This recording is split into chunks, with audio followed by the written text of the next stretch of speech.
Hi, everyone. I'm your host, Chris Sands, and today I'm joined by longtime friends of the show, Garrett Chambers and Marcus Thomas, two of the dynamic trio that founded Cushwa Brewing Company. Thank you for joining me, gentlemen. Thank you for having us. Yeah, man. Happy to be here. I'm starting to think Scott just doesn't like me. He never wants to join in on these. It's possible Scott doesn't like anyone. We'll have to check in with him on that. Yeah. Although maybe he was on the last one. No, he was. He's being pulled. He's honestly doing a lot to help me out right now since I haven't been in, but he just couldn't make it today. Because all three of you are full-time at the brewery now, right? Correct. Yep. We're coming up on a year for all three of us to be here. I think I started the middle of February, so about a month out from that. Yeah, I remember last year when you were on close to the same amount of time, I think you had just made that transition. Yeah. So that's exciting, not having to do anything other than the brewery, because I imagine that makes your life a little easier. Yeah, it is a total relief. I mean, not to get in the nuts and bolts of it. It's just a huge weight lifted off my shoulder, and I mean, I think it helps obviously Garrett and Scott just for the fact that it's better to tackle something with three people than it is two people. So yeah, I am forever thankful that I was able to finally make that move. So 4 years open. Coming up on 1 year in your new location, which I think it's kind of cool that that Homemade moved into your old spot, because now people can kind of see where you came from. I mean, it's obvious it doesn't look exactly the same in there, but people can see where you came from and what you've grown to, all in one visit to the area. Yeah. Yeah, it's actually it's really cool to be able to go over and sit and have a beer over there and just kind of like know what it was when we were there, and then see what they've done with it. They've done a really good job with the interior of the place, and they've done a good job of making it different enough so it shows their personality, but it still has a little bit of like our old feel.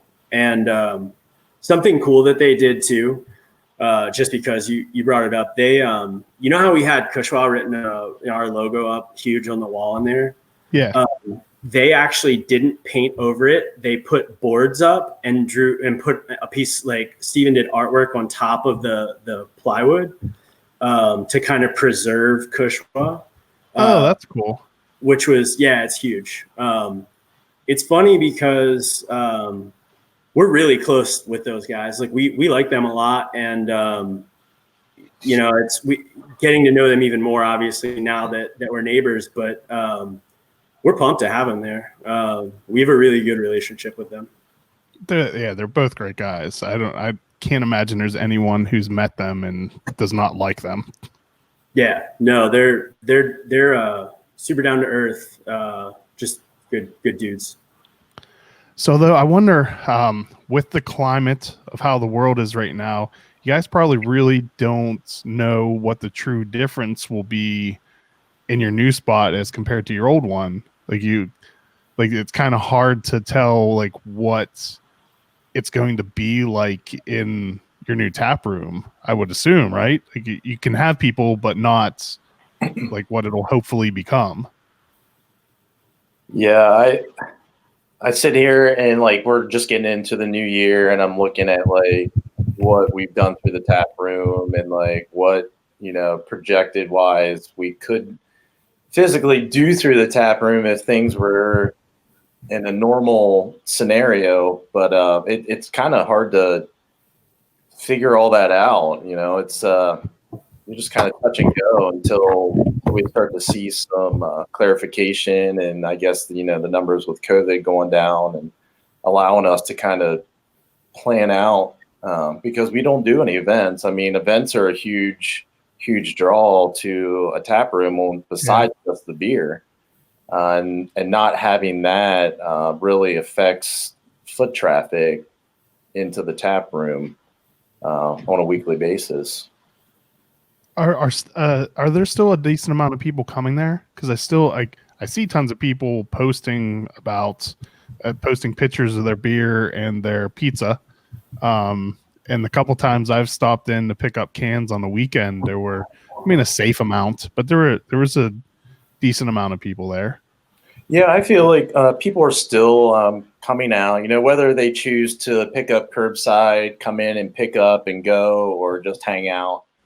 There's still a steady flow of customer and following into the tap room. It's not what any of us expected, but we'll take it right now. I feel like we're in a good place with the releases that we've been putting out each week, and Rad Pies being there is a major plus to have food on site, so that's a draw.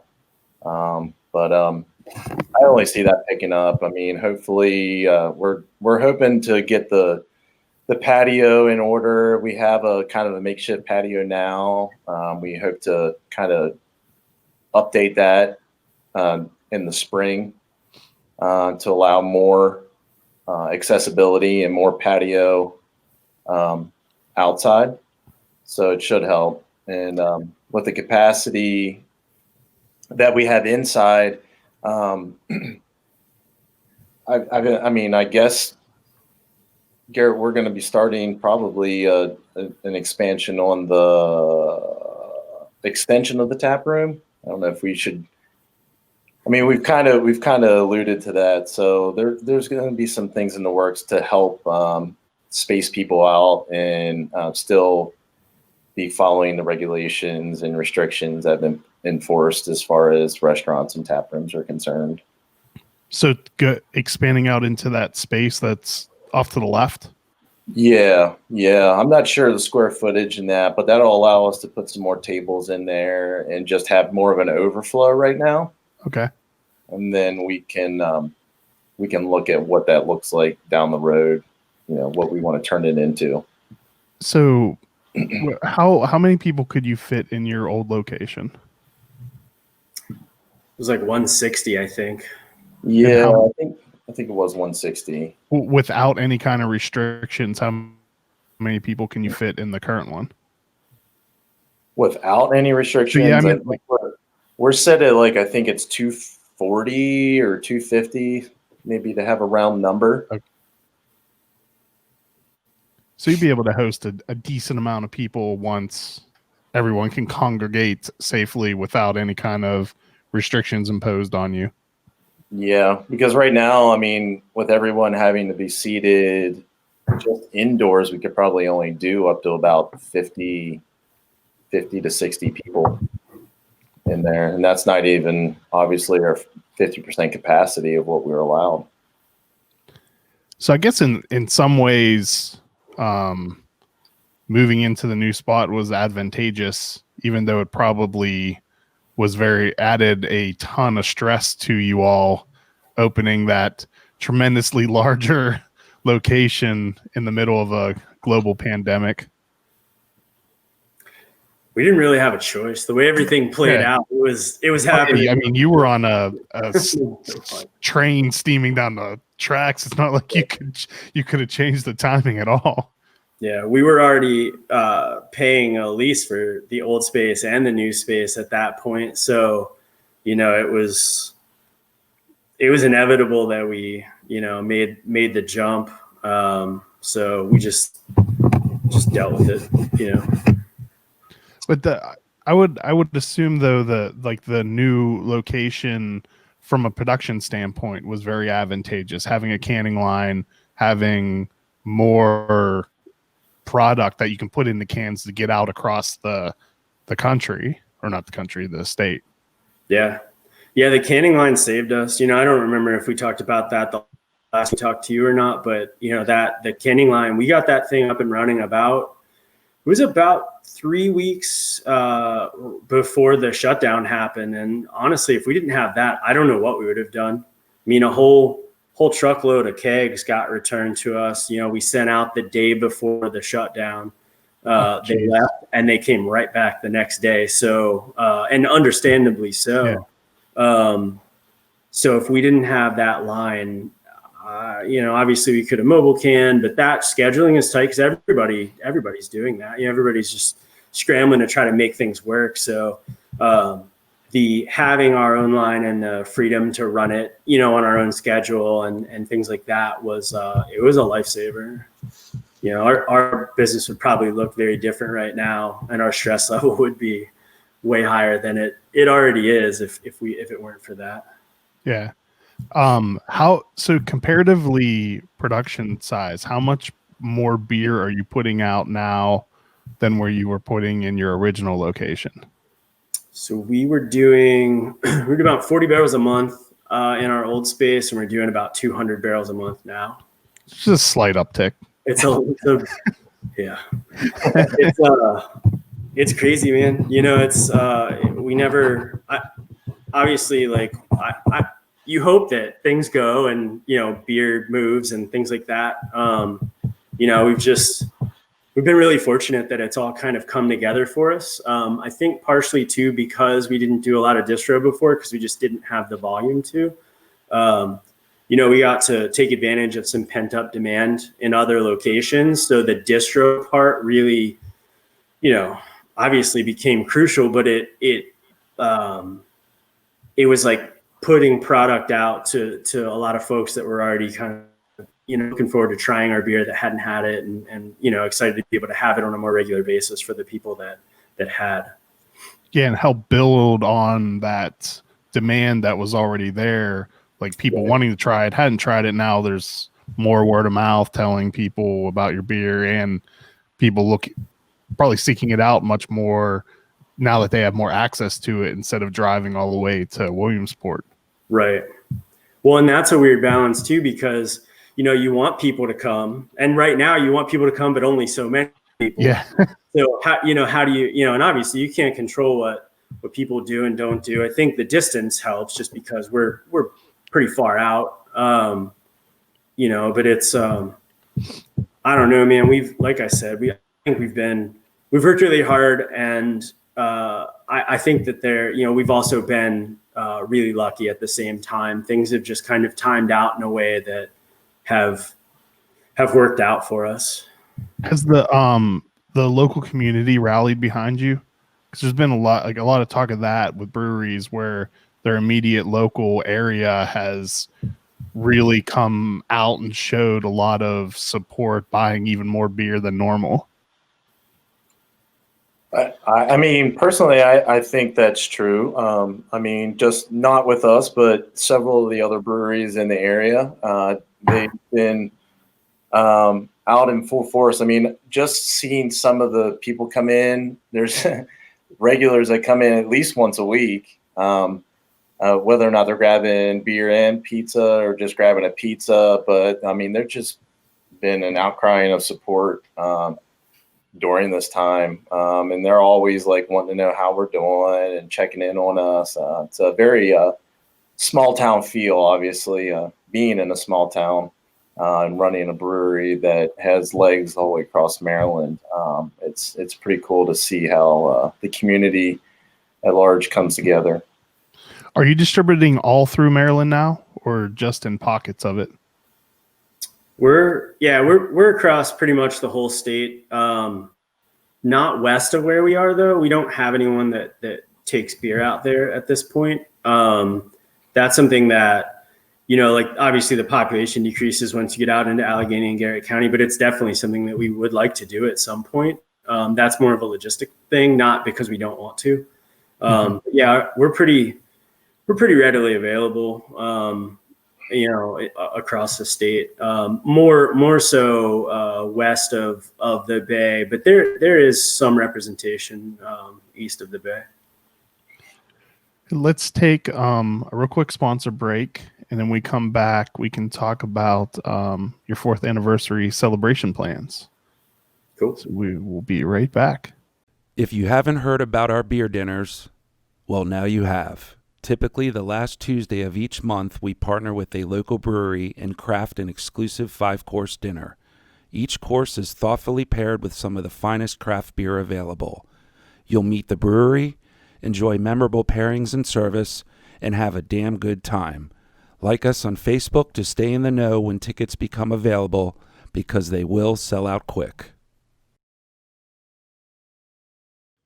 Idiom Brewing Company proudly offers a delicious variety of beers to satisfy the most discerning tastes. Best known for their wide array of IPAs, delicious fruited sours, and robust porters and stouts, Idiom prides themselves on continuing to innovate, utilizing new and experimental hops, local ingredients, and unique flavor profiles. Idiom has a simple goal in mind: to bring people from all walks of life together to enjoy themselves and each other. Idiom Brewing Company is located in downtown Frederick, just south of the intersection of East Street and East Patrick Street, with ample seating and directly on Carroll Creek. So, which day is your official anniversary? You wait to January. Yeah, well, I know the date, but you probably have more information about like the festivities. Yeah, our official like opening date when we opened back 4 years ago.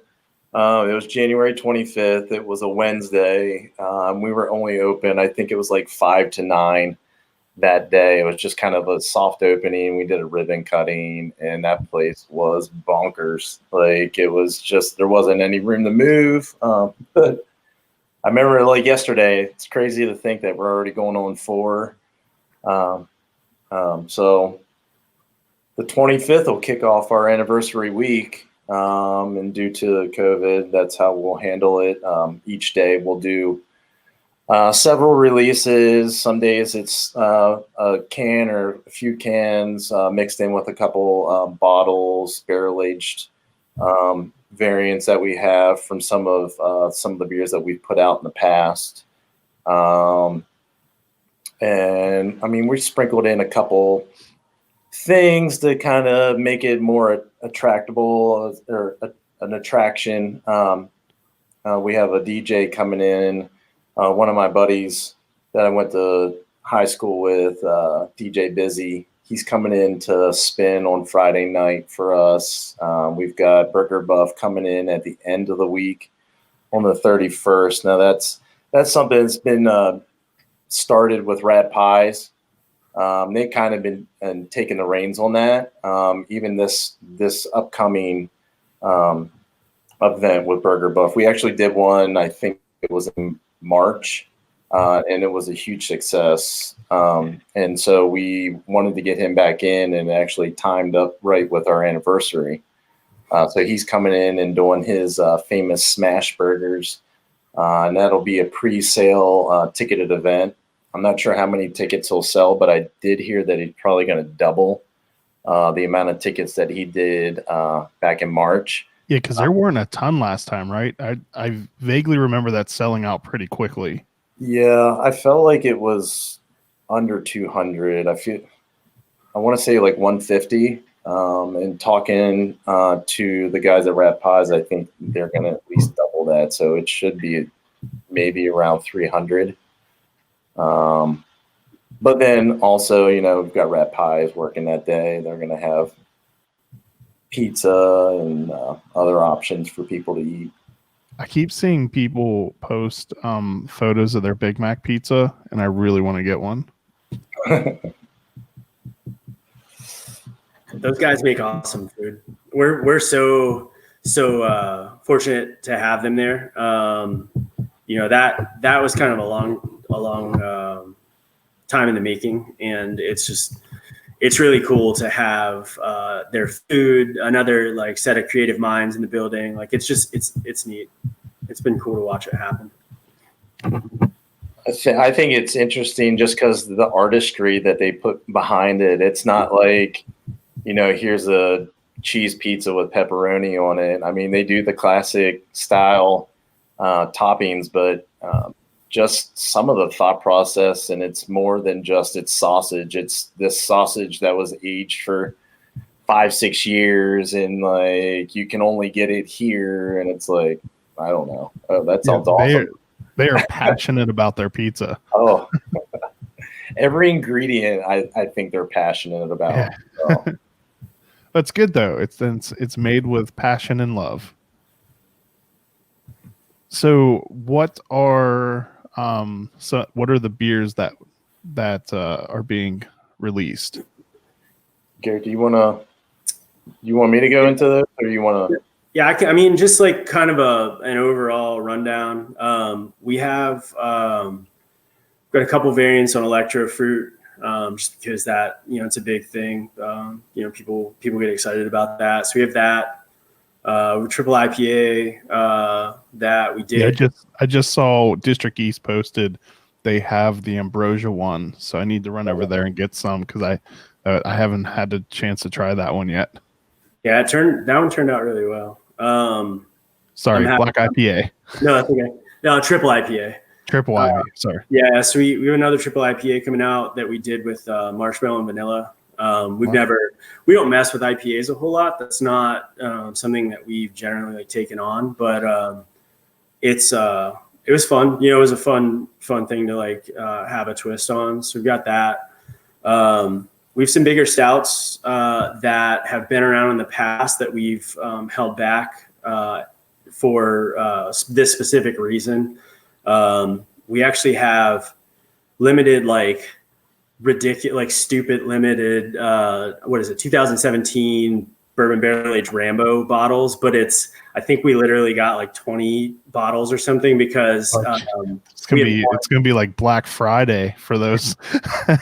Yeah, and that wasn't done on purpose.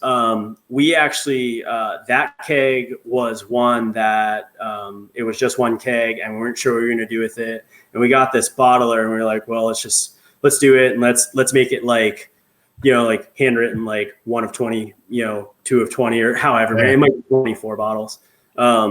So there's that.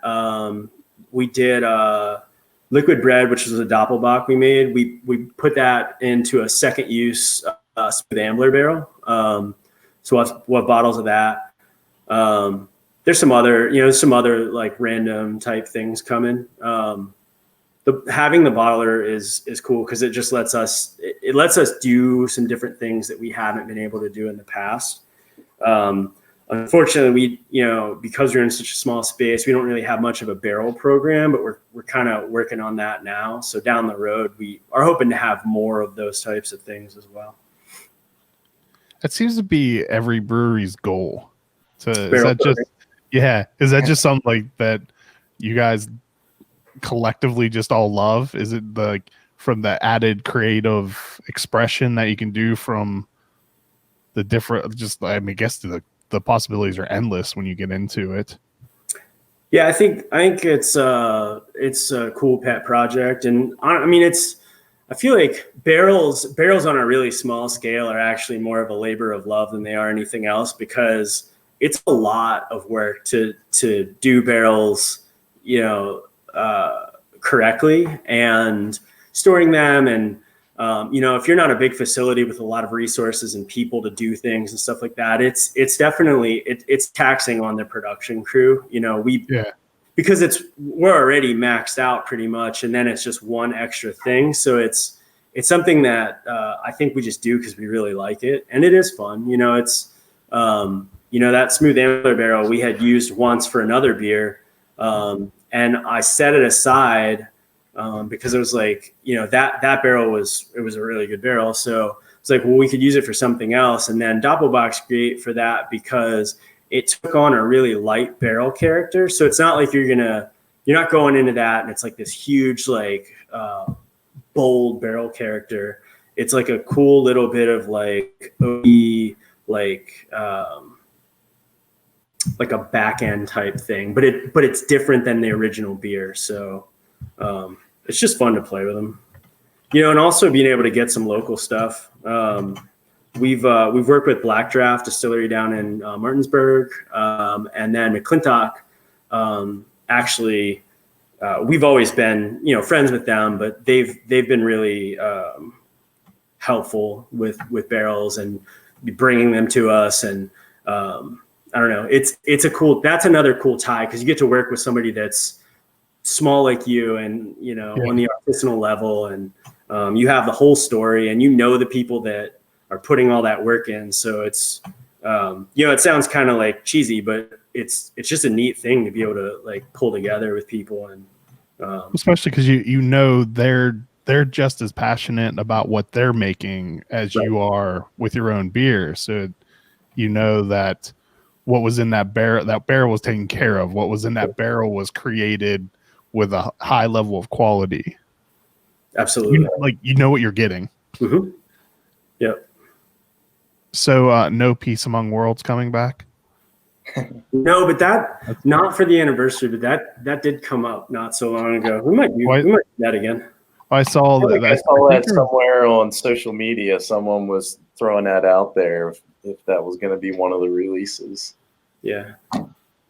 Was that you, Chris? Yeah, that's where I saw it. I didn't post it, but I saw it. But that was a really good beer. I think Thanks. that was. And that was I think with that was Rap the Hines. first. I mean, that was White Rabbit. I'm sorry, White Rabbit, but the guy. Mhm. Yeah, it's So close. Like sister company or cousins Well, and or whatever. that's kind of funny. That's one of those things where some people were like, "Are you going to collab with a restaurant?" kind of thing, like because they're our boys and it's fun and it's it's something cool to do, and it's weird how it came full circle, and now we're actually like business partners with them, in our own way, and so that would definitely be a fun one to bring back. Yeah, and Ben Little was there at the time, and I Yeah. don't know. I thought it made sense when you did it. Yeah, definitely, it was fun. That was one of those releases where people were lined up down, I guess where you're located or really aren't blocks, but there was a long ass line for people to get that beer. Have you seen any of that, or do you think those days are over? Because it doesn't, except for occasionally for something really special, you don't really see that on posted on social media anymore, where there's long lines of people for beer releases. Yeah, I think for the most part, those days are gone. And I think there's a bunch of reasons for it. COVID certainly didn't help that cause. Yeah. But I think it was kind of line life was dead for the most part before that. Too many. There's too many good breweries out these days for people to stand in line, all the time. Good beer is readily available through a lot of different channels. There are definitely breweries that still have it, though. I mean, there are breweries that people are still in line for, which is awesome. But even those, I think it's died down some. Yeah, it seems like even if there are lines, it's not like it was before, and it seemed to be dying off even before COVID. I think the line life that exists, it's more about the trade value of that beer than people wanting to actually drink that beer. They, the people that are waiting in lines for certain things now are more like tuned in to trading things, whether it's for other beer or hard to find bourbons or whatever people trade beer for. But it's I think that's what drives that more than people wanting to actually get it. I mean, I remember years and years ago, standing in line at Hill Farmstead. That wasn't because we wanted to sell that bottle or trade it to people. It's because we couldn't wait to get home and pop it with friends, and so it's just a different ball game now. Yeah, I've never gotten into the trading thing. So maybe I don't see that world or even quite understand it. But even that's different. I don't know. I don't know if Marcus did it, or I don't even remember if Scott really traded beer outside of just like in our friend group. I did it some 10 years ago, but it was more like cool. It was almost like a sharing thing. It was like, I met this guy on a message board, in LA, and like I've got some stuff he wants and he's got some stuff I want, whatever. Well, now it's more of just a whole business. Absolutely. Where people I see on Instagram all the time posting their inventory and it's almost always just fruited sours. Sweet. Yeah, it's beer's in a weird place. So have you seen actually I have seen Electro Smoothie or Electro, damn it. What's the I was about to say that your collab you did with Imprint, but Electro what's Fruit. Electro Fruit's the normal name. I definitely seen those listed on some people's inventories of what they were shipping out. Yeah. I think it's awesome that people want to send our beer places. I mean, that's cool. You can't really do much about what people do with something after they purchase it. Does it make you nervous, or do the people in those worlds understand that they're taking a risk having a heavily fruited beer shipped to them? Yeah, it makes me nervous a little bit. I mean, it's the storage of it, becomes an issue, and just the handling of it in general. But again, it comes with the territory of getting bigger and having beers that people get that excited about. So we just take it as it comes. So you have listed too that there will be limited edition glassware, t-shirts, stickers, and other merchandise. What are those things? So we teamed up with a local artist here in Washington County. He goes by Rich the Negative. So he actually did the artwork design that we posted, I think, last Sunday. He did all the artwork for the 4th anniversary T-shirt. And then there's an alternate design for the glassware. We did like a 16-ounce tall boy glass, so that'll be depicted on one side and Cushwa on the other. We just got some sweet-ass T-shirts in. It's like a brilliant yellow, and then just like a very like almost the only way I can describe like the artwork, it's like drippy. Drippy. It's like it's crazy. It's a lot different than anything we've released on any kind of merch. So I think people are gonna dig it. And then we've also got stickers with some of the artwork that he had designed. And as well, during that week, we've been holding on to some Rambo 16-ounce. I think they're like a Mastercraft glass, but it's a Rambo 8-bit design on the front of it. So we're going to release that with these Rambo bottles that we'll have, and then we'll have some Rambo on draft. People love 8-bit glassware. That's the thing, man. That's another area, and I'm guilty of it. But glassware has become crazy in craft beer too. Like there's a couple groups that I peruse, and the amount of money that people are paying secondhand for glassware is insane. I wish we had Leo on right now because he could give us the rundown on this whole like glass thing. I don't like me or Garrett couldn't even give you, a minute's worth of conversation on the secondary market of glassware, but Leo could definitely give you all the intel that you would want on that. But yeah, as far as what I've just heard in conversation, it's been crazy as far as if it's a hot commodity or a brewery that they're known for that type of artwork and that glassware. It's people are like gobbling them up and trying to resell. There's some that like people are paying $100 a piece for. I mean, if I owned the brewery, I would just start making more of them and then sell them for $50 a piece. Like limited run. There's only 50 of these, $50 a piece. But I guess then maybe the demand wouldn't be there as much. I don't know. I'm not a business person. So what I'm predicting is that your Rambo glassware may be selling on the secondary market for a ton at some point. We can only hope.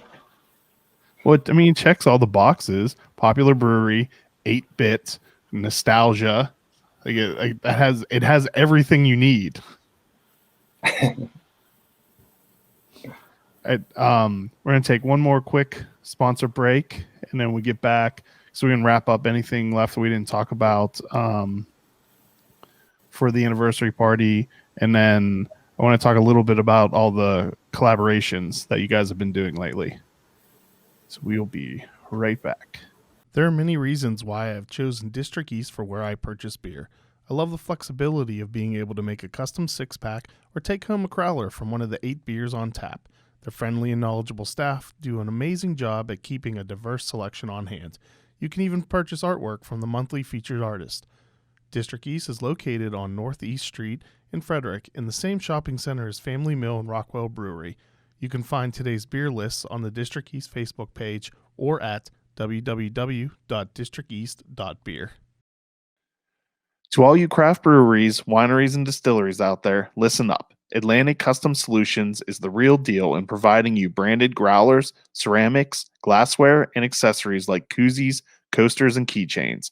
Their high-definition digital printing, organic ink, and low-fire process ensures your brand is printed in ultra-high definition, giving you a one-up on the competition. We've used Atlantic Custom Solutions for uncapped branded glassware and couldn't be happier with it. Check them out.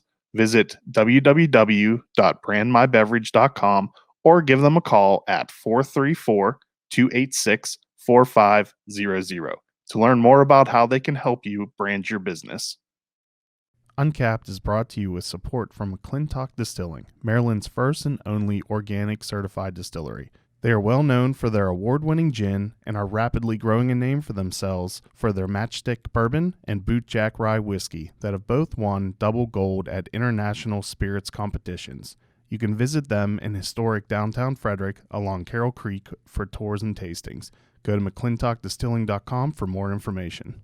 All right, so is there anything left with the anniversary party that we did not go over? Or I guess the week-long celebration. Yeah, I'll just kind of wrap it all up. Our anniversary is going to run January 25th to the 31st. On the 25th, we'll start releasing cans, bottles. Just keep an eye out on Facebook and Instagram for when those are going to drop. One thing that I didn't mention a little earlier is that we're going to actually package some of this stuff together with the merch and some of the bottle releases to allow, pre-sale access to it, so they can go on starting. I think we're going to do it Sunday night.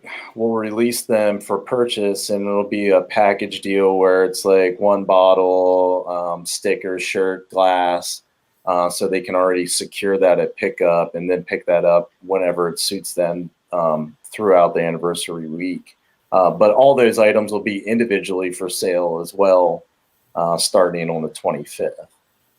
And will they all be available to pre-order online, or will they only be able to purchase at the brewery? No. So we'll have a package deal where you actually save a little bit of money to buy it in the package deal, or you can purchase each individual item, whatever you would like, online as well. But it'll be online and in the tap room for sale. Okay. So like when you put everything up on the 25th, are the releases staggered throughout the week, or is it all going to be available the first day? Well, that would be a little bit different. As far as the can releases and the bottle releases, those will be staggered throughout the week. With these package deals, it allows you an early access to some of the bottles that'll be later in the week from that standpoint. But the cans, we're not doing any of the cans. There's one bottle and there's two bottles that we'll be allowing in the packages, and then the rest you can just pick up during the week. Okay, you cut out a little bit, so I'm going to make sure I understand. So there's two bottles or two or three bottles in the package, because you that last sentence you broke up a little bit. So we have we have a Rich the Negative anniversary package, which has, I believe it has the Dead Echo bourbon barrel aged bottle available. Okay, so that would have the Rich the Negative shirt, glass, sticker, and then the Dead Echo bourbon barrel aged bottle. And then we have a Rambo package, which is the Rambo glass, a sticker, and then I forget right now what bottle that would be. I think it's the Rambo Snickers bottle. And then So is that made with actual Snickers or Snickers inspired? Yes.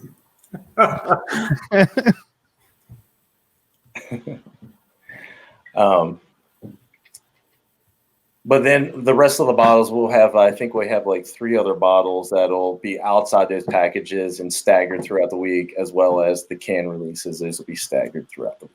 Okay, cool. That all came through clear that time. Stupid internet. So one thing that's happened during this time is you've done a lot of collaboration beers over the past several months. Was that just something you wanted to focus more on, or opportunities presented, or like what was the driving factor behind that? So brewing with other breweries has always been one of, I think, our favorite parts of what we do. It's cool to get like-minded people together, regardless of what it is, whether it's beer or mountain bikes or, I don't know, whatever people are into. But those collabs, I feel like we take something away from everyone that we do. And hopefully we also, are able to give people some takeaways as well. So it's mutually beneficial, but it's an awesome way to group together, a couple different things that we like, beer, obviously, travel, getting to go to new places, meet new people, try new foods and beers. And it's just like the total package, I think, for honestly, all 3 of us, those are things that all of us like to do. It's been really neat to be able to brew with some of the names that we've brewed with. It's pretty humbling. So that's something we've always wanted to do a lot of. You become friends with these people. These are people on speed dial, and we talk to a lot of them frequently, about just whatever personal things, but also work stuff. When we come against a problem or seeing something that we haven't seen before, it's just easy to jump on. It's like this free flowy, sharing, information sharing.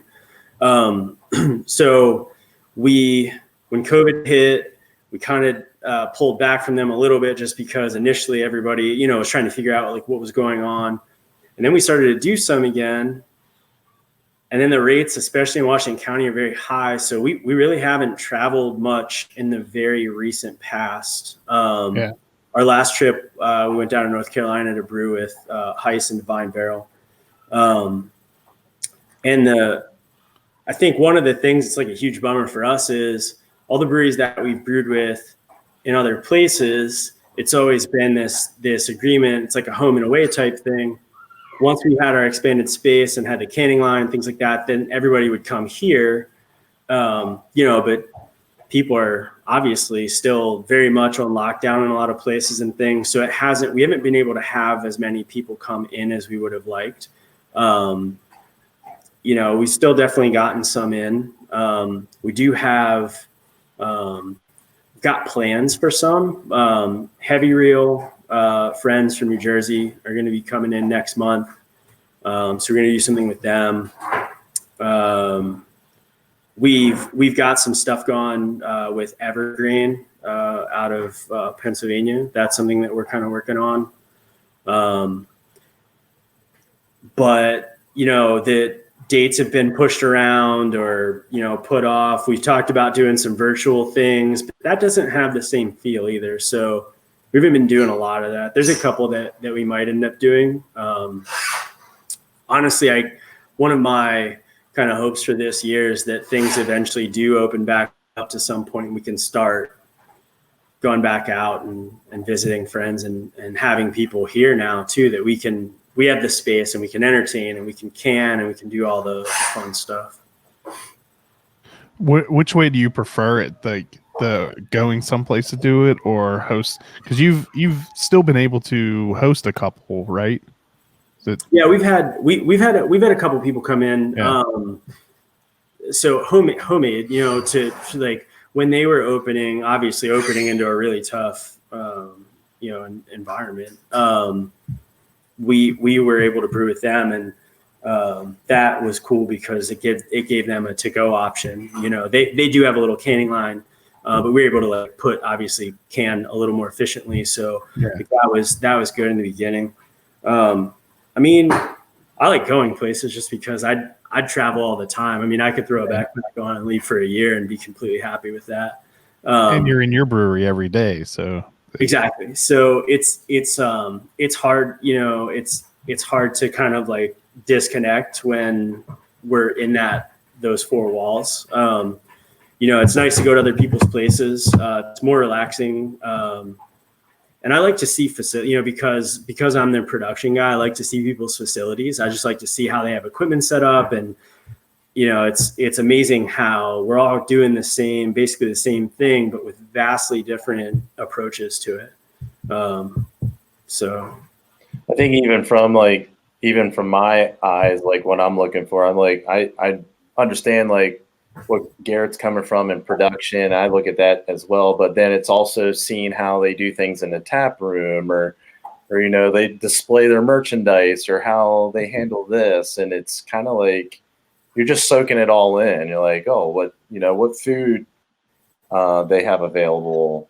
Just trying to kind of take it all in and seeing what, may work back home at your own home base as far as trying to use some of those tools and things that they're doing. What is one brewery that you don't have lined up or you haven't talked to at all yet that you would love to be able to do a collaboration with? What's your aspiration? I want to brew a lager with Ocelot.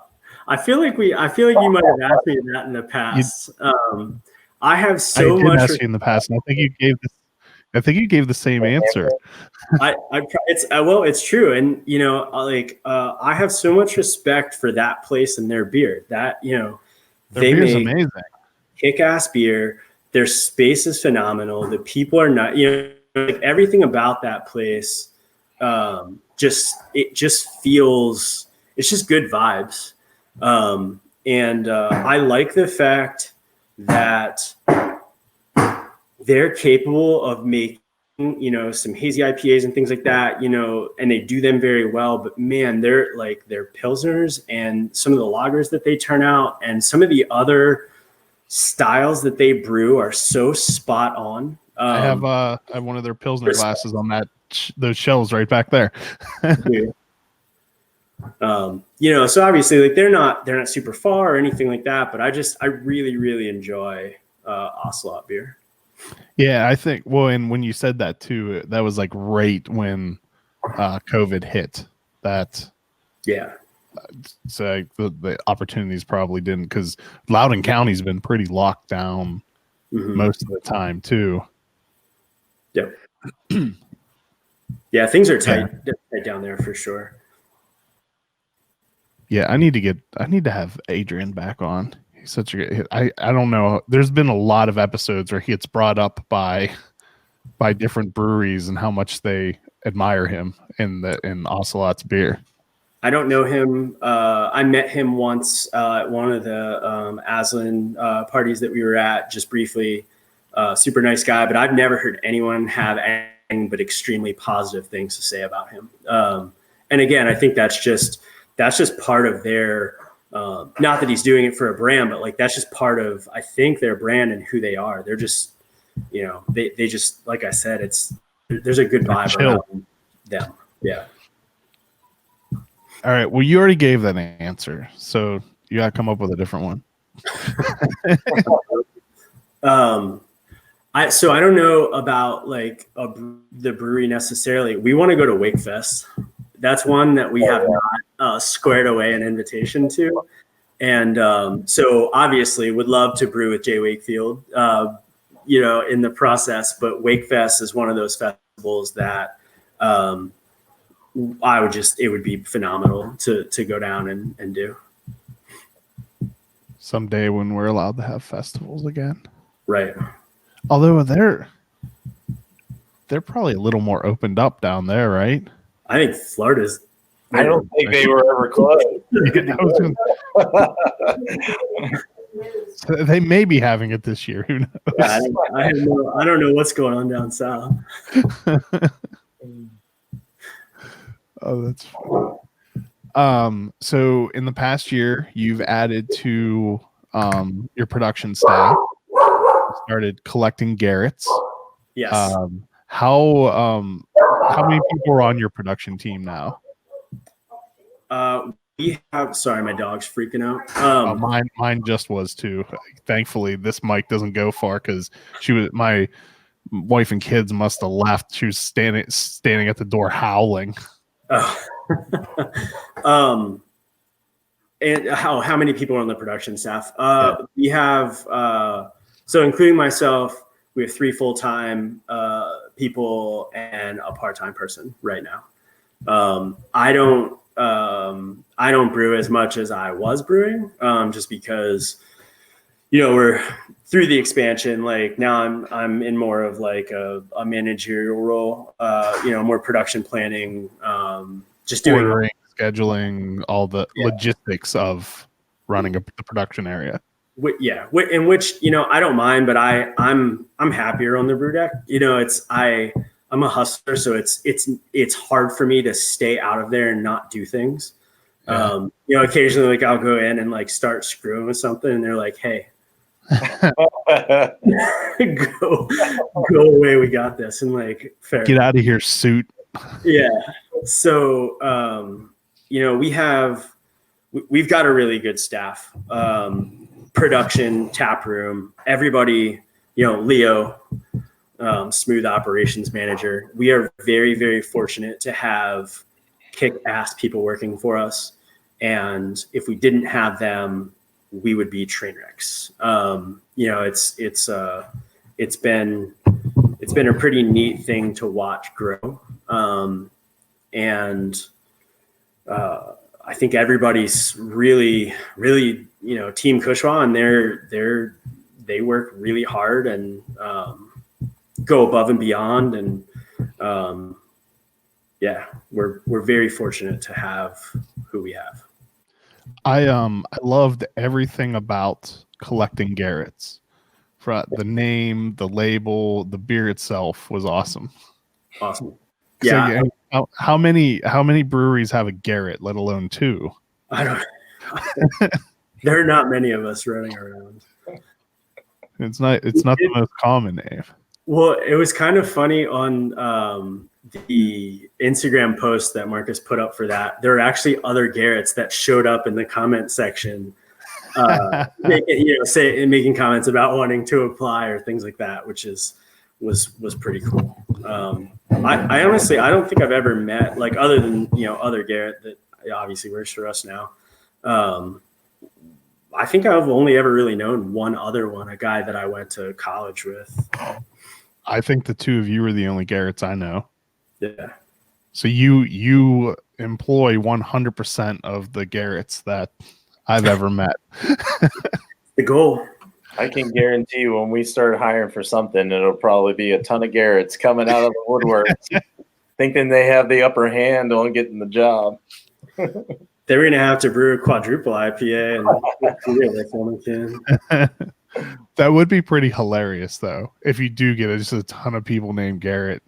Or if it's a taproom position, it's all like maybe Marcus's will think that they have an upper hand, that like you hire by name by section of the brewery. Well, we've got 2 of us. We've got 2 cats. Don't we have 2 of someone else? Isn't there? Who am I missing? I feel like there's another Scott and Skip look like each other. father and son. They don't have the same. Well, they have the last name. That's right. Yeah. So two Colemans. Despite it being a ridiculous name, ridiculously common name, I mean, there weren't any other Chris's at the Frederick News Post for the longest time. Really? And then all of a sudden there were like 4, and 3 of us have the same first name and last initial. So it's really annoying. Because then like people would try to clarify. People would try. Well, that's when where was I? Oh, it was after that I found out that even though his name's not Dan, there's an employee at Full Tilt who's like kind of looks like Dan, the owner, where he has like reddish hair, but he's a little bit bigger, more built, and has more hair, so they would refer to him as Better Dan. So I dubbed me Best Chris, and then there was Lesser and Worse Chris. They didn't like my idea as much as I did. It's fair. We just call other Garrett or Little Garrett. Garrett Square. It works. Garrett. Yeah. All right, gentlemen. Actually, what is it? Do you have anything coming up that you're excited about that you can talk about? Or we have more tanks coming. Obviously, the inverse. Oh, larger ones or just more? We bought more 30s. So we have a 15-barrel system. Right now, we have mostly 15s with a couple of 30s, and from here on out, it's going to be mostly 30s, I think. So I don't know when they're coming yet. They were supposed to be here in like 2 weeks or so, but apparently they're not on their way yet. So we're ready for them when they come. The construction part of it has been done. Now we kind of wait.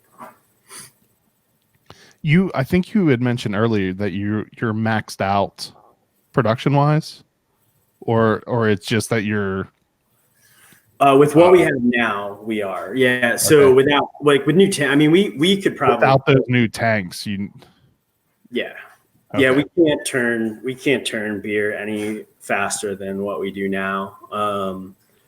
So the new tanks give us a little more leeway to meet demand, but then also, we're going to have a dedicated lager tank, and, there's going to be some things that kind of help our production along, because right now, like, we really like to brew lagers. We don't do as many of them as maybe we would like to, just because of tank time, and we need to get other things moved through the facility. But yeah, with more tanks, it lets us, dedicate a tank for that. And it'll be nice to have the other tanks. What is your best selling beer now? Is it the Electro Fruits, or is like it what? Or I guess even because you do so many one offs. What style of beer is your best selling? Well, hazies, I'm sure, just because we make so many of them. Electro really sell faster than anything else overall, but even like, we really have like core beers or whatever, I guess. We have like Kush and Fog, which are kind of like that, but not always around. But we sell a lot of Kush, just a whole lot of it. So with the expanded tank space, that's something that we would like to have around pretty much all the time. So like do a 30-barrel batch of Kush however frequently we need to do to get it pushed. Just to make sure you always have it available. Right. Well, and you had asked about local support and things like that. There's a lot of people locally that come in specifically for Fog or specifically for Kush or other things. So that'll help us as far as that's concerned. Yeah. I mean, definitely in the tap room. I mean, it's not, you probably, each week there's probably someone that rolls in there asking when Fog or Kush is coming back. Like they want it, and, just can't keep it in. Keep it on. That's kind of cool too, because even though they're hazy, they're more bitter and more old school hazy than, I guess, like a lot of our lineup. So it's kind of encouraging that people still want those types of beers, with those characteristics. That's cool. I definitely prefer having some bitterness still, even with a hazy or something. I miss bitter beer. Mm-hmm.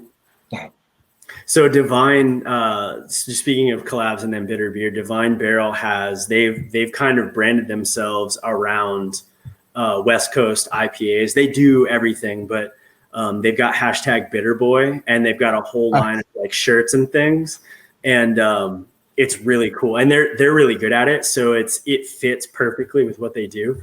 But that was an interesting thing being in Charlotte, is that apparently they sell just a ton of West Coast IPA. So it's cool that's another thing about traveling and doing collabs, not to take it back to that, but regionally certain things still sell really well that don't sell really well in other places. I just saw that Firestone Walker is bringing Wookie Jack back, which is awesome. That's such a great beer.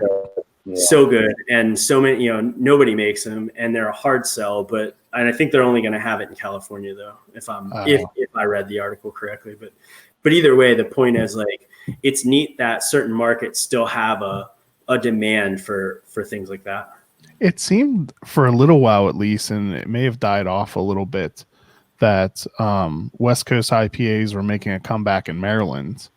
There were a lot more breweries putting them out, but that I feel like that may have died off in the last couple of months, and maybe that's just because it's winter, or I don't. I think some of that is. I agree with you. I don't know. You might be right. Maybe it's a seasonal thing, but I think that's also as I think what you're seeing now is you're seeing a lot of, we're turning 4. There's a lot of breweries that are going to be turning 3 and 4 and 5, 6. So we're all, as we grow, we're figuring out, we're actually maturing as businesses, and we're figuring out like who we are and what do we really want to do. And, for us specifically, I think early on, we thought we were going to be one thing, and then it was like, well, we're like this hazy brewery, and this is pretty much all everybody wants, but that wasn't true either. So I think we're kind of realizing too that there is still a market for, like we were saying, like cushion fog and low key, easy drinking beers as well. And it's just that the people who are the traders and the people that do still stand in lines and are the most vocal are the ones that want, hazy triple IPAs, fruity kettle sours, pastry stouts.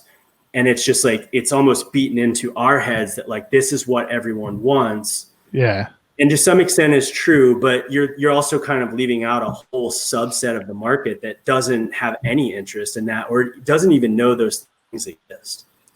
Yeah, they're a minority, but they're a very loud minority, and usually the most seen. Yes.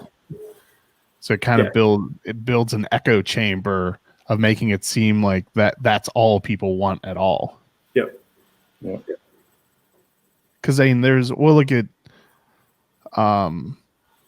Diamondback has kind of made themselves as all like they're the slow beer movement and focusing on clear beer, and Silver Branch. They're almost all classic styles and doing really well with that. So there's plenty of people who want that beer also. Yep. Well, and those two, like even for us in the industry, when we go places and hang out, for the most part, you're not, if you're at an anniversary party and it's like the night before and all the brewers are sitting there, for the most part, we're not sitting there drinking, 16% pastry stouts. Everybody's grabbing for lagers. It's all lagers or saisons or things that are more traditional, hard to do well, and low in alcohol. And I used to always sometimes mock you guys about we're easy to mock. Stop about like always talking about like lagers and things, and like stop trying to make that happen. It's not. But then now I find myself too, though, like I've gotten beer from places where like a bunch of different things, and the first thing I'll try is their Czech Pilsner. Yeah. Yep. Well, Silver Branch they had a Czech dark lager that was awesome. I don't remember what it was called. Scott gave me a can of it, and it's fantastic. And, you know, I mean, how many people even know that Czech dark lager is a thing? But man, is it good. And it's cool to see people doing it. Yeah. So there's, I mean, like, as always, there's room for everything. There are plenty of people drinking beer.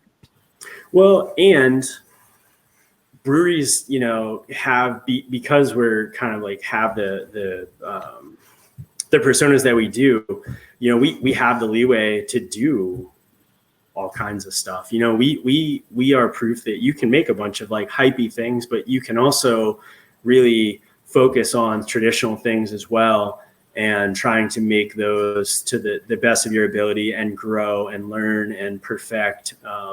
Blue Jacket is a very good example of that. Blue Jacket makes killer low ABV beers. They make awesome English beer. They make, you know, they've always got, you know, something on a beer engine down there. Their lagers are fantastic.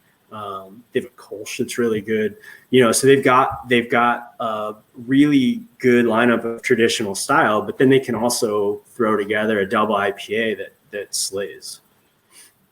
Do you think that breweries need to have that portfolio of the hype beers to build up a name for overall popularity, to even like for people to know about them, since that is what social media focuses on so much? Like while like I don't know what kind of a following Blue Jacket has, but I bet it's minuscule compared to like what breweries that pump out tons of hazies and fruited sours are. And they still sell a ton of beer because they're of their location and they make really good beer, but like they're not as well known outside of the area.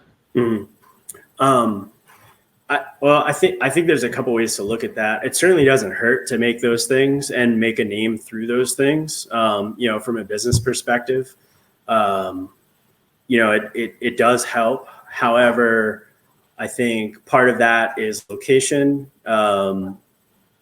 You know, where you are. If you're in Brooklyn, or if you're in LA or something, you know, you're in a densely populated area with a lot of different tastes and things like that. So you could start a place, and maybe Silver Branch is a good example of that, you know, more locally, is that because they do traditional stuff, they have a reputation for doing that and doing it really well. And they have their own customer base that probably doesn't give a shit about people's hazy double IPAs. But man, when they want, you know, those people want lagers and things like that, they're gonna go to Silver Branch. They're gonna drink there. They're gonna take beer home. So there's that. So I think you can totally be successful without tapping into the hype.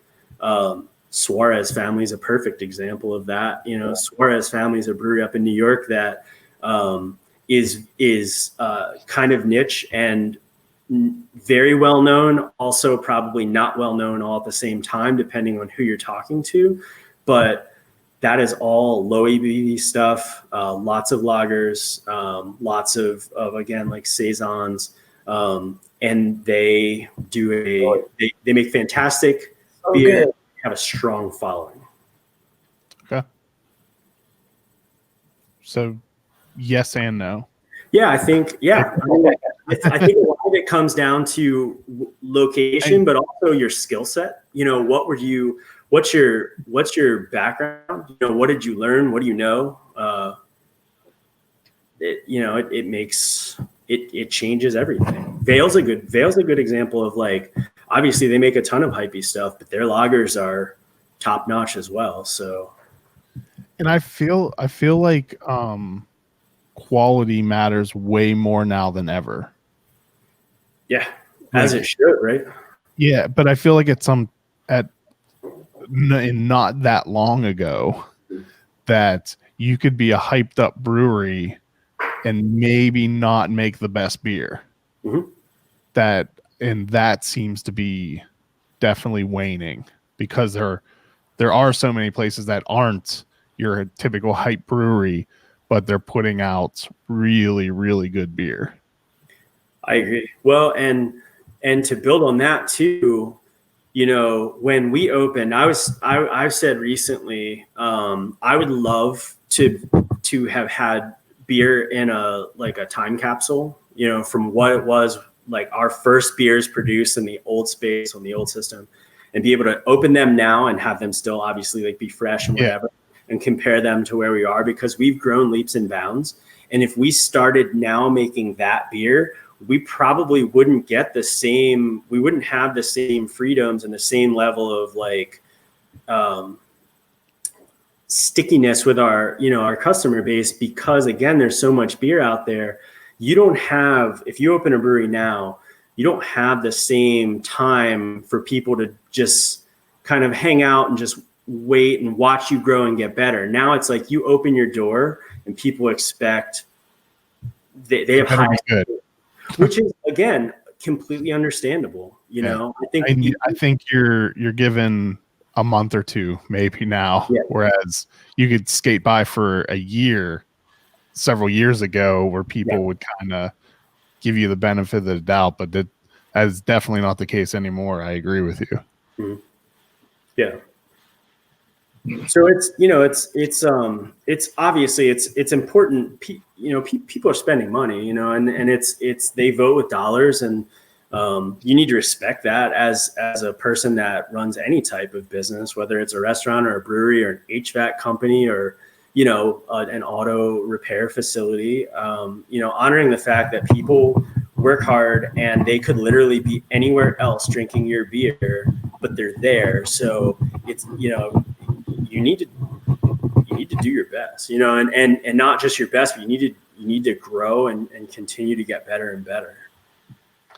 Has that made the competition between breweries maybe a little bit more fierce, I guess the way to put it? Like, has that hurt the camaraderie within the community at all, where it's made it more competitive, or is it still that community where everyone just wants to help each other? Or like, do you ever see that ending as competition gets more and more?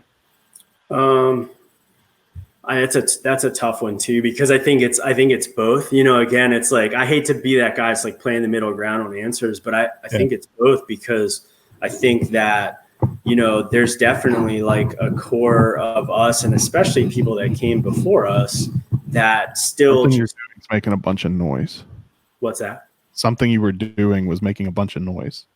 Oh, I think Lindy's painting, so it might like a rubbing noise, like a tapping or rubbing, or I'm at maybe it's my fault. I don't know.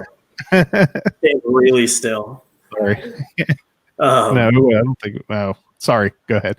That's okay. No. Well, I think that that's always going to be an aspect of this industry where we do try to, get along, and it's genuine. It's not for show, like we really do care about other breweries and how, you want to help out and things like that. I think that right now everything's tense because it's COVID and everybody's just scrambling to do the best that they can. So I think that adds a weird layer to it. But yeah, I think where you see the competition and you see people not get along as well as they used to, I think that happens more so when it's people entering this industry that don't have a background in it and might be like money people or, things like that, where they don't get it, but they also don't care because they didn't start this to make friends. They didn't start this to, to be collaborative. They started a business to make money and and step on whoever they can step on to do better. So there's definitely been an element of some of that in this industry. I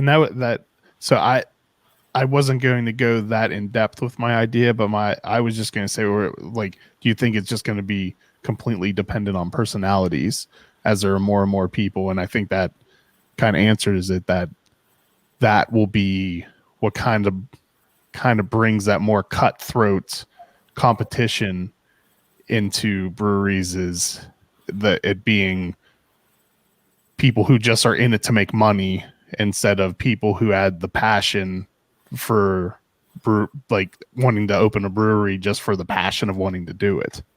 Right. Yeah. Which makes sense. Well, I think some people too are just competitive by nature. I think there are certain, and you see it, and there are people, in Maryland that are that way. And some people don't like to see other people do well, and you can't control that. There's just not, you just take it in stride and keep on moving. Yeah. Cause there's the people that think like, if someone else is doing well, I can't do well. Like we can't both win. I have to win. Exactly. Whereas in reality, a lot of people can actually win and there doesn't have to be a loser if a lot of people are doing well. Right. Yeah. There's somebody said, I don't remember the exact quote, but somebody made a comment to me one time as like, the competition happens in the field, between salespeople. It doesn't happen between brewers and owners necessarily. I think that it also depends on how big you are, how much beer you're making, how much do you, what size do you want to grow to? Because in some level, if you get too big, you're going to step on toes, whether you like it or not. Just because the sheer amount of sales you have to make to maintain what you've built. Right. That makes sense. So in about 5 years, everyone's going to hate each other. Is that what we're projecting? I hope not. Our goal, I believe, is to not grow a whole lot bigger than what we're doing, than what we're growing into right now. This gives us enough capacity to do really well as a business, but maintain a size that's manageable and allows us to still have the freedoms to brew a lot of different things and, play with recipes and things like that. It's like a good middle ground. I think what we're kind of growing into now, not that we would never add tanks again, but I think we're getting to a point where we're already bigger than we thought we would be. So I don't, measured growth and not doing something stupid. And then all of a sudden you wake up and you don't recognize the business that you're running. I've heard that more and more from people though, that their breweries, they're at a sustainable size. They don't need growth anymore. Like obviously they would take it, but the breweries reached a level of to a point where if they stayed there, like everyone can make a nice living and everyone can it's very sustainable. Yeah. Cause it seems like if you hit to a certain point, like if you try to keep going, then you have a huge leap until you get to that level again. Right. Well, you hit some point where, staffing becomes an issue, and then you need departments that, manages other departments. And, it's you stack all these layers on top of each other and I don't know. It's doable. It's just a matter of what do you want? You start having to add in a lot of expense just to sustain, right? Instead of like adding positive growth or then you have to grow more just to maintain that extra level of bureaucracy, almost kind of, not really, but sort of. Well, and managing people well is hard, and it needs to be done with care. I mean, these are people that, we care about, and, those personal connections that we have with our employees are part of, I think, why we do as well as we do. Not to say that we're awesome managers or anything like that, but we try really hard. And I think again, that's something that you grow into, you learn, and it really is a team.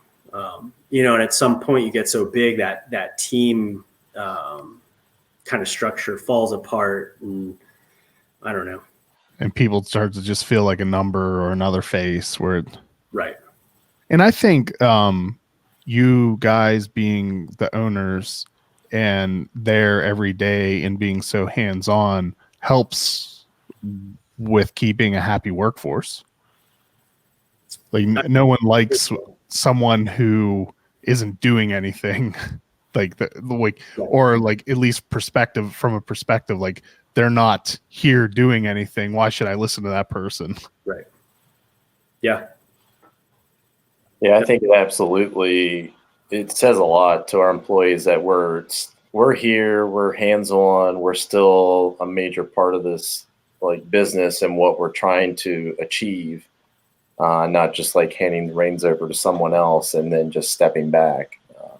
I know, just speaking with myself and Garrett and Scott as well, like we plan to stay pretty hands-on because we just want to make sure that this company succeeds and we're successful. And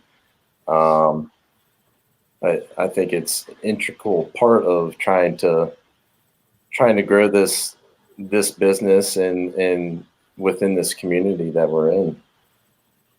So what do you, Garrett, you said that you're kind of happy with the size you are. How do you balance that though with, like, if you get to the point where you just can't possibly, like, the demand for your beer way outstrips how much you're able to make?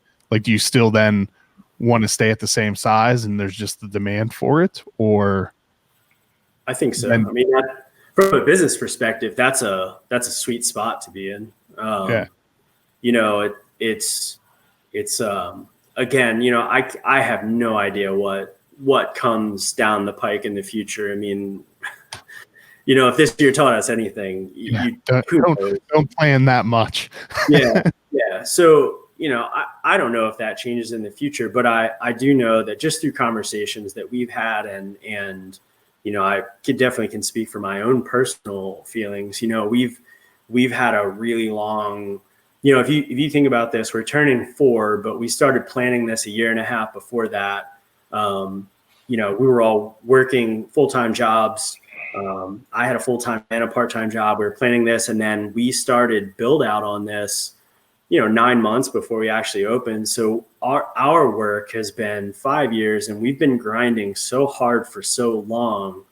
Now it's more about finding a better balance and kind of getting back to being able to spend time with our families and our friends and, you know, doing some things that are good for us, you know, mentally, physically, you know, sleeping. Having a life. Yeah. You know, and not that it's time to like rest or anything necessarily, but moving toward balance is that. And I think if we continue to grow, there's never going to be balance because it's always on to the next thing. And then all of a sudden you're 60 and your kids are at college or moved or whatever, and they're married and everything's passed you by. And that's not the life goal. You know, is a bigger picture than just, you know, the business itself.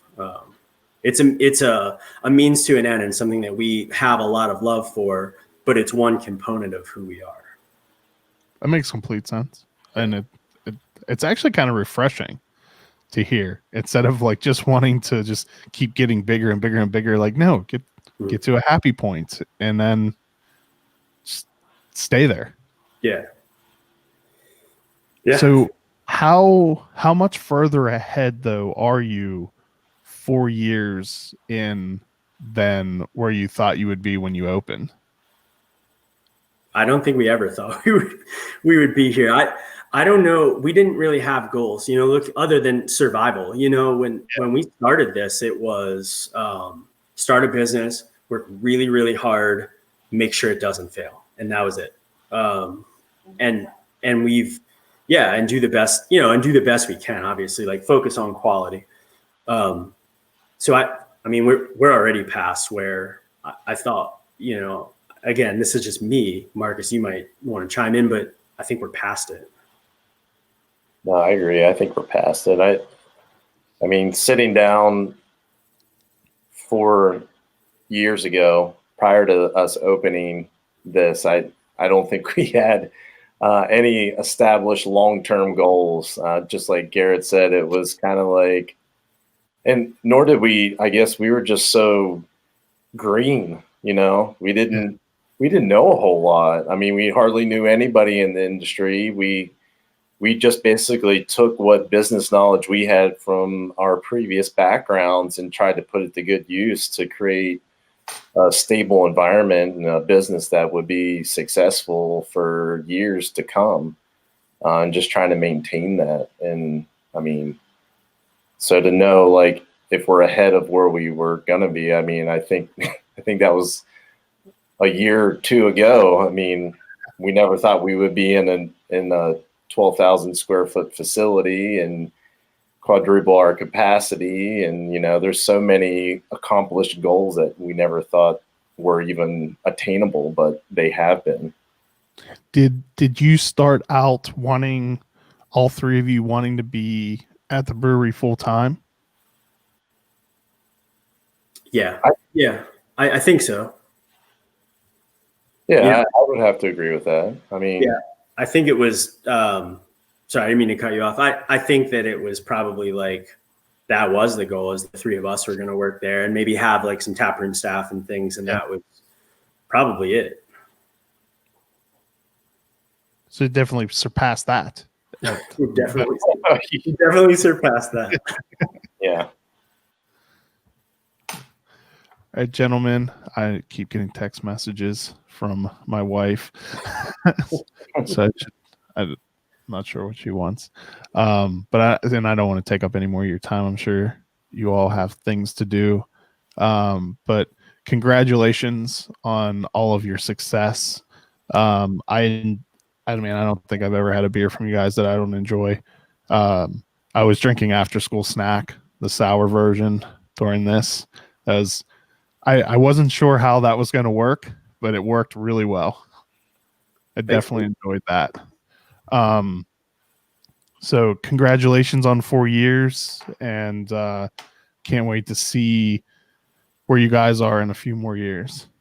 And I hope that you get to make a lager with us a lot.